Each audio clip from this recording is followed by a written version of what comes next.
You're watching Mick and T's Sports Report on CHCO Television. And now, here's one guy that's Canadian and one who wishes he was, Evan and Joe. Welcome to Mick and T's Sports Report here on CHCO-TV. I'm Joe Ticotsky down in New Haven, Connecticut. I'm Evan McFarlane in St. Andrews, New Brunswick, Canada. And as the dulcet tones of Amelia Welch just said in the opening, one of us is Canadian and the other wishes he was. This is episode 14 as we chug along on season number 2. We got a ton to do today. Before we get going, Evan, do you use Spotify at all? Yeah, actually, that's kind of my go-to music player around the house.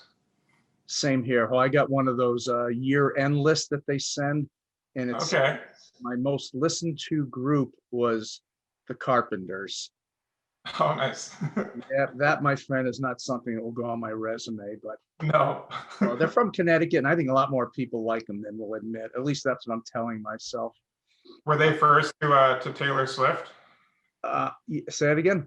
They were first to Taylor Swift, correct? Exactly. Yeah. All right. Once again, we have two really good guests on this episode, but in the opening segment, we want to get back to some of the regular features that we've missed out on the last few episodes. So we are going to start with viewer mail, if you're ready, and I'll get my stuff going on here. First viewer mail, David and Sandra from our home base of St. Andrews wrote in and said, love the new opening music and the vocal introductions. We do have one simple suggestion for the show. More Amelia Welch, less Evan and Joe. Thank you, Mr. and Mrs. Welch, for your contributions to the show.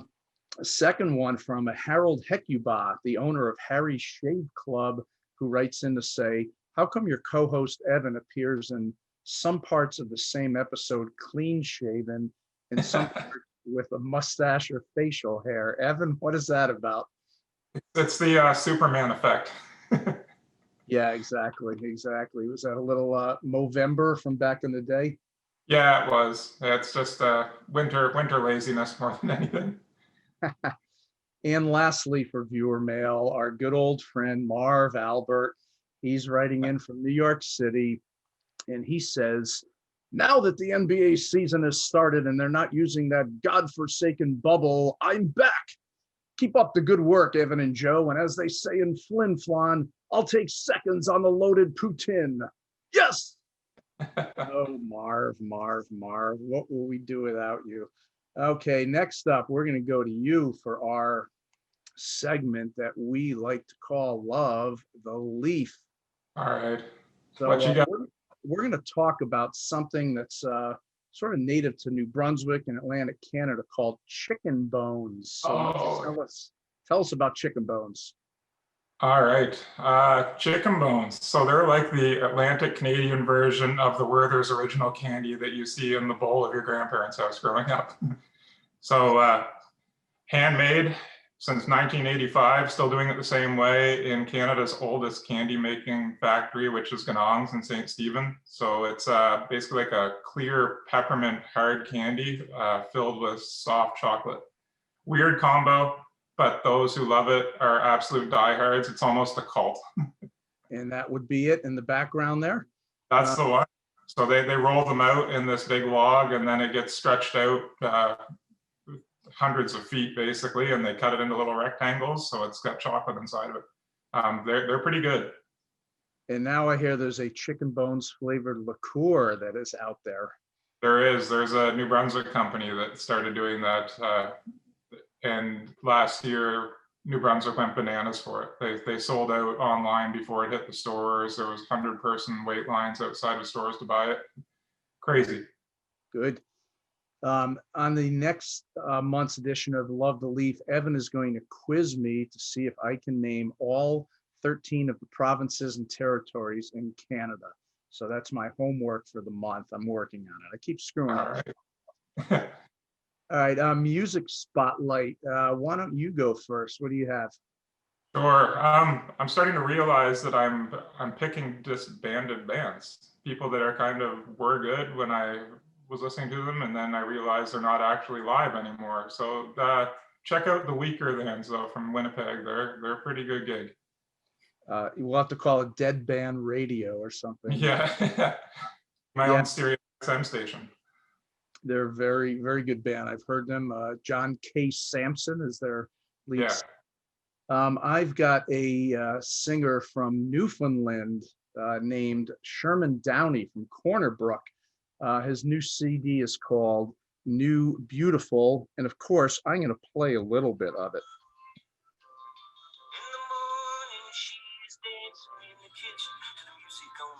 Nice mellow stuff. It's called Front Porch.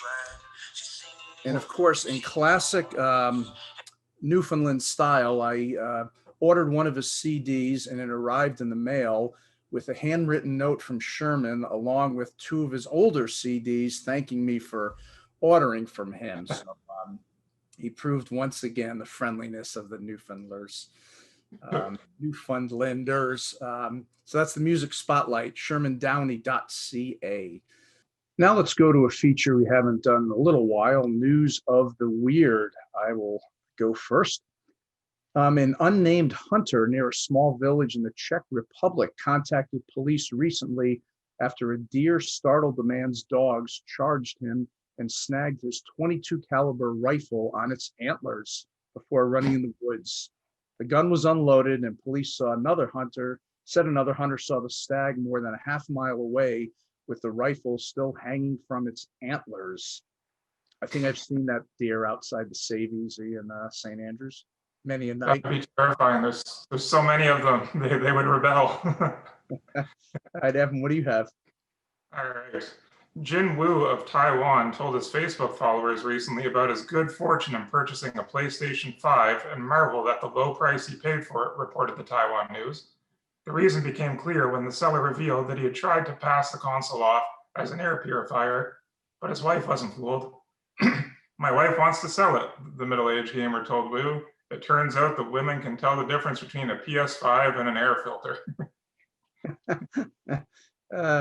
You never know what's going to happen in Taiwan. All right, Evan, we're going to have you step aside for a few minutes as we have a special guest we'd like to bring on to finish off the segment. So we'll catch you in a few minutes. Welcome back to our good friend and frequent guest, Amelia Welch. How are you doing, Amelia? I'm good, Joe. How are you? Good to see you. You will too. read us one final story for News of the Weird. I sure can. I'll have to warn you, this one's pretty strange. Okay. The 400 Rabbits Tequila Bar in England has applied to the local Registrar General to be declared a place of worship called the Church of 400 Rabbits, in an effort to allow customers back inside the establishment, something that has currently been prohibited by local COVID restrictions. The effort may have been inspired by a similar attempt made by a gym in Poland. Men's Health magazine reported that the manager of the Atlantic Sports and Fitness Club tried to rebrand her gym as the Church of the Healthy Body. Both applications were given little chance to be approved. Pretty weird.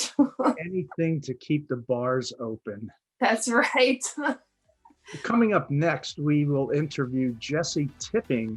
He's the director of the Athlete Institute in Ontario, which has produced 7 NBA players. And Jesse actually also owns the motel seen on the TV show Schitt's Creek. Amelia, would you like to send us out to the break, please? Sure. You're watching Mick and T's Sports Report on CHCO-TV in St. Andrews, New Brunswick.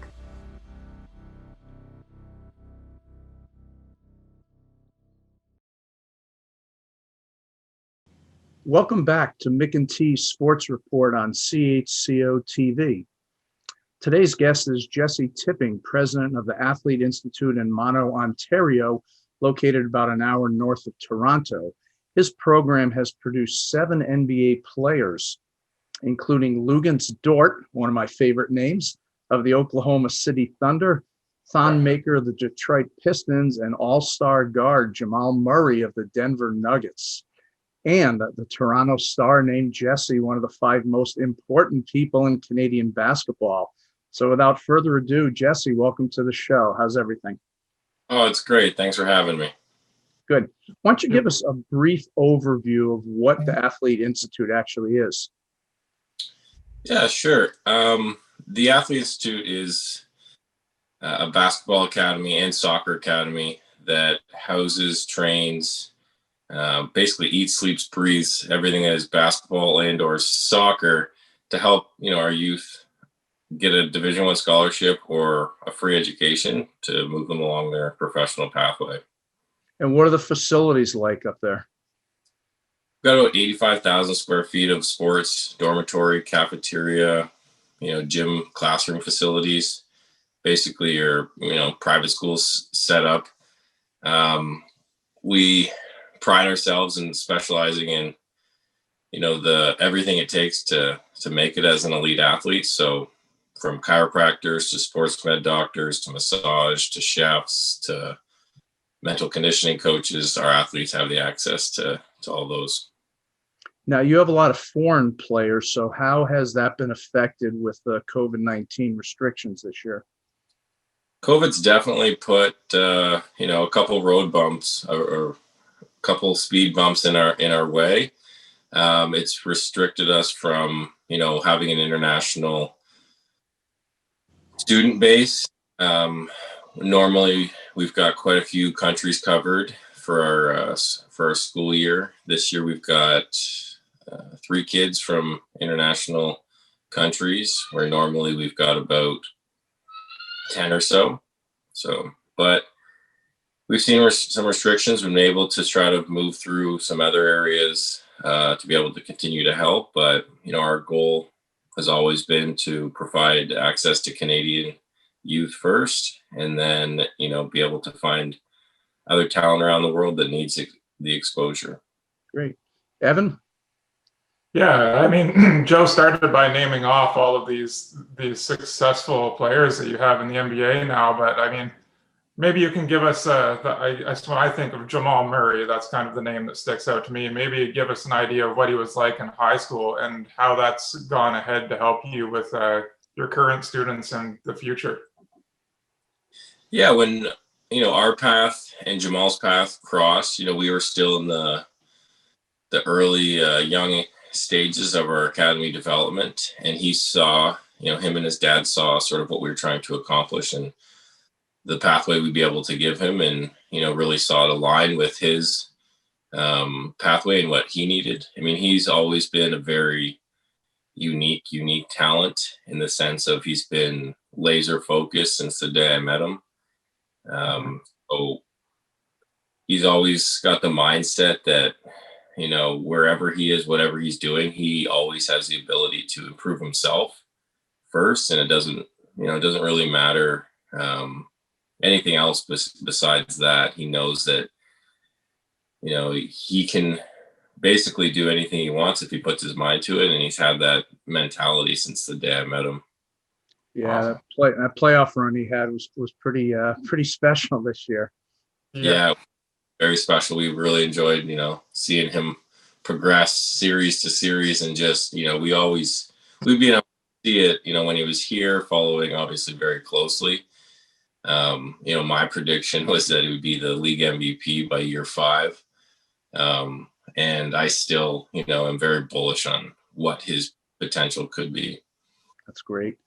Now, switching gears a little bit, the players' dorm that you used for the Institute until 2018 has an interesting story.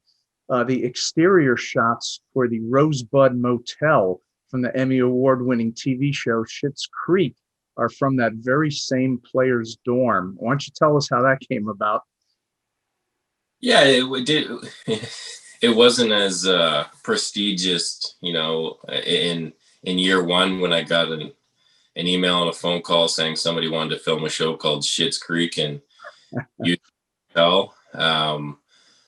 So at that time it was okay, this is interesting. But once I saw the cast that was involved, be able to see their sort of first couple episodes, I was like, okay, this is a really, talented cast, very directed show. I think it could have some success. And so I was a fan from year 1 of, getting to meet them and, introduce them to the area and the motel. And the show is absolutely fantastic, and they deserve all the accolades. But at the very beginning, they're kind of in shell shock as well when they got to the motel. They're just, okay, we're in the middle of Mono in this picturesque Hockley Valley, and there's multiple 7-footers just walking around, and I tried to explain to them, oh, we're a basketball academy. This kid's probably going to be in the NBA. This kid's going to, and they were just like, okay.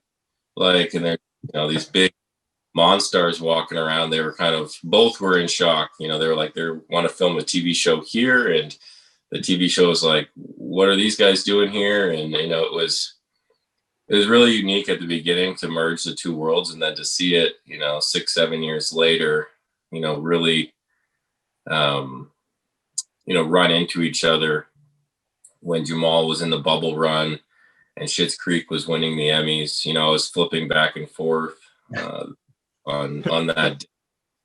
Did you challenge any of them to like challenge Roland to a game of 1-on-1? He probably would take it, honestly. He was the cast was, so hospitable, and they were, so nice and always respectful of the area and, what we were trying to do. So they were great. They would, give me a signed picture from the cast every year to the Athlete Institute. And so people would, come through our offices, and it's just kind of like, what is going on here? You got you got Schitt's Creek, and you got Eugene Levy on one side of the wall, and you got, Jamal and Thon on the other side of the wall. A lot of different areas. Yeah. I was wondering if Alexis ever gave you an ew, Jesse. I would only be so lucky, but no. I got to go and watch them, do their scripts, but we never got to. They were very focused when they were there. They come in, do their shoots, do their shots, and then they were out. And it was a great process. They made it really streamlined, and so I'm happy to see their success. And now they're coming back, and they're saying, which guys were there when we were there? Both seeing this stardom, which is really fun. Yeah, that's quite a story, as is your facility and your program. He's Jesse Tipping, president of the Athlete Institute and the real-life owner of the fictional Rosebud Motel in the TV show Schitt's Creek. Jesse, thank you so much for giving us a few minutes to share some of your stories. Oh, no problem. Thanks, guys. Thank you. We'll be back after the break with another edition of Small Town Spotlight.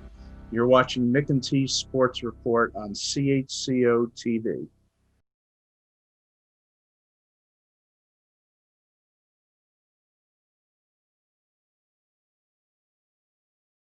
It's time for another edition of Small Town Spotlight here on Mick and T Sports Report. As we mentioned each episode, CHCO-TV is available to Bell subscribers throughout Canada, so you can watch our show on Monday, Wednesday, or Friday nights if you live in Baker Lake, Nunavut, Plastic Rock, New Brunswick, or Longueuil, Quebec. And as always, you can watch our show on Charlotte County TV's YouTube channel. For this edition of Home Small Town Spotlight, we highlight our 6th different Canadian province or territory. Today, we head to the Acadian shore of Nova Scotia to Highway 1 in Little Brook, where we stop in to chat with Renette Cormier, co-owner with her husband Norm of SuBen Bed and Breakfast. Renette, welcome to the show. My pleasure. This is your 16th year running the bed and breakfast, but as you mentioned, the house is quite a bit older. How old is the house, and who originally owned it? Well, the house was built in 1904. That's 116 years ago. It's my grandfather who had it built. My grandfather had like 3 big mills and a lot of people working for him. So this house was built in 7 weeks. Okay. And you were actually born in the house? Yes, I was. Because the house was my grandfather's, and my father was the only son, so he inherited the house, and then I inherited the house. So I was born in the house in the room that we sleep in 71 years ago. Quite a while. Wow. That's a great story. With your bed and breakfast, I'm guessing you get guests from all over Canada and the US and the world. Do you have any idea of how many different countries you've had guests from? Well, in the hallway upstairs, like when people, before they go to their room, I have a huge map on the wall with little push pins. And I normally ask them to put the push pin where they come from. And I counted up to 43, to my best of my knowledge. And that was from Greenland way down to Australia and Guam. So I've had people from all over the place, Africa and all over the place. Must be interesting when they're all together at the table. I get up in the morning and I'm jet lagged just from listening to them, because they talk about their customs, they talk about their food, they talk about everything. And it's so interesting.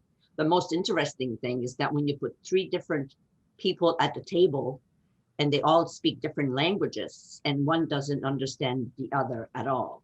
There's a lot of sign language going on in breakfast. I'd imagine. Your area of Nova Scotia is absolutely gorgeous area. What's something touristy that you'd suggest to your guests during their stay in the area? Well, normally I'll sit down in the morning while they're having breakfast and I'll ask them what they like. If they like arts, museum, if they just like to walk on the beach.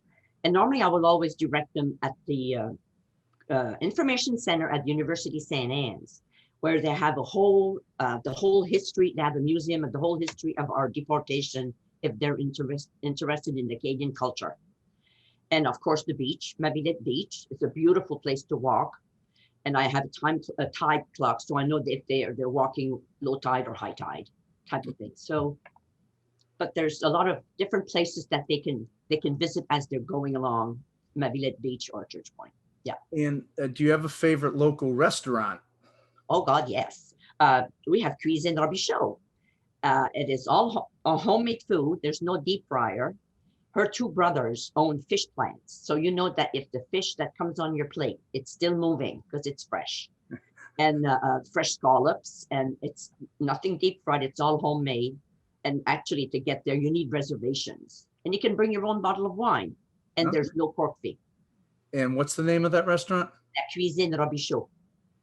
Okay, your French is a heck of a lot better than mine. And I like how you say scallops. I say the New England scallops. Scallops, yeah. Us we say scallops. Honest to God, yeah. It's funny, isn't it? And for our viewers that don't know, the Acadian influence in your area really shines brightest on August 15th every year, which is National Acadian Day, and features a Tintamari parade, which is literally a noise parade. And I actually stayed at Renette and Norm's place. So I had the pleasure of sitting on the front lawn with them watching the parade. And at night afterwards, they hosted a kitchen party. Now, for those of our viewers that aren't familiar, what is a kitchen party? Well, a kitchen party is like when people book in here, sometimes they will quote, we want a kitchen party. So we sit around the kitchen with our guests, and Norm will normally invite his bass player, Renee. Renee will come over and Norm will play the guitar and I will sing. Norm and I will sing together. And everything happens around the kitchen. And we invite our guests to sing along with us. So it's Renee and the Renettes? Renee, Renette, and Norm. Yes, okay. I remember when I was there, I didn't know any of the words, but everyone else did. So I was just mouthing them. But it was really a great time. Fun. She is Renette Cormier, and she cooks up a mean lobster omelet, as I can attest to. And she and her husband, Norm, own the SuBen Bed and Breakfast in Little Brook, Nova Scotia. Their website is suben.ca. That's SUBEN.ca. And if you ever decide to visit this special area of Atlantic Canada, I really suggest you spend a few nights at their B&B. Renette, thanks so much for coming on the show. It was a pleasure, Joe. Thank you very much. Thank you. Okay. That Renette is the best.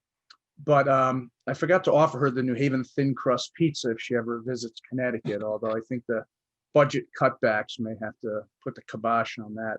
And I also forgot to show a picture of her B&B. So there it is, right in Little Brook, Nova Scotia. Gorgeous place. And also we talked briefly about the kitchen party. And there's Norm on the right. There's Renette up top, and there's the bass player was the best, man. When I walked in and saw this guy laying down the beats on the bass, doesn't get any better than that. All right, we're near the end of another episode, so let's go to shout outs. And Evan, what do you have? Yeah, I'm going to give a shout out to my associate basketball coaches. I think this season's been a little weird, and it's nice that New Brunswick's finally getting up and going. So Aaron, Anthony, and Sam Anstey, and unfortunately Sam's heading back out west to go finish his schooling. So we wish Sam all the best, and we appreciate all the work he does with us. Excellent. I'm going to give a shout out to my friends from Connecticut that are teachers, because God knows they have a tough job to begin with, and I don't know how they're making it work this year. I'll just throw out a couple names. Sorry if I miss a few. Maris Rubertone, Rob Smirnoff, Amanda Forcucci, and John Carroll, and all my other friends. So, and to the teachers up in St. Andrews and throughout New Brunswick, keep it rolling. It'll be normal soon. Yeah. Well, that's it for this edition of Mick and T Sports Report. Next month, we're going to have one of the top curlers in Canada, along with an art dealer from Nunavut. I am Joe Ticotsky in New Haven, Connecticut. I'm at McFarlane, St. Andrews, New Brunswick, Canada. Thanks to Patrick Watt and everyone at CHCO-TV in St. Andrews. We hope you had a good New Year's, and we'll see you next month.